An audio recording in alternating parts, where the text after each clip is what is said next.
Some dogs are waiting for a new home in the Quad Cities after making a long trip last week. That's the top story at 5 o'clock. More than 30 dogs were transported from a rescue in Oklahoma to shelters in Iowa and Illinois. The rescue saved them from shelters in southern states that exceeded capacity and might have euthanized the dogs. King's Harvest Pet Rescue is now trying to find homes for 20 of them. Local 4's Sean Logging joins us in the studio with what's next for them. Sean? Jim, since arriving on Saturday, some of the dogs didn't need to wait long for their human, and while the adoption process has started, it will still be a couple of weeks at most before they can go to those new homes, as King's Harvest ensures they're all healthy after crossing several state lines.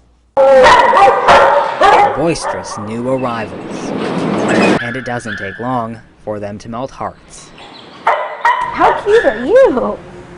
He's like, I'm the perfect dog, and he's still available for adoption.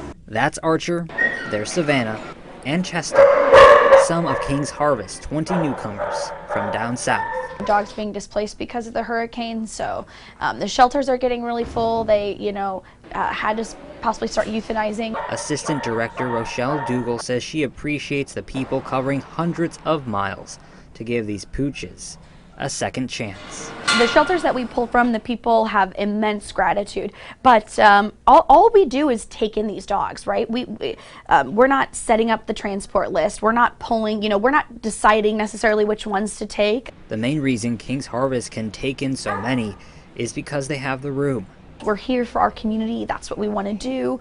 But sometimes we don't have as many coming in, and we'll have, half of our cages are empty. So then we'll pull from, kill shelters all across the country. But before the dogs can leave to their forever home, it's a lot of close monitoring at the shelter. We're checking ears and eyes.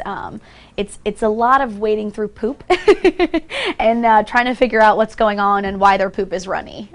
That's the number one indicator of good health is good poop. It's a process King's Harvest has seen several times this summer, working toward one end result. They go through the transport, they go through all this stress of getting all these meds, and then, in 2 weeks they're home with an amazing family. Rochelle tells me there are three main needs King's Harvest has when doing these large transport: donations to cover the veterinary bills because the dogs need more extensive workups, volunteers to care for the dogs and other animals at the shelter, and more foster families. Information on how to help on ourquadcities.com. In the studio, Sean Logging, Local 4 News.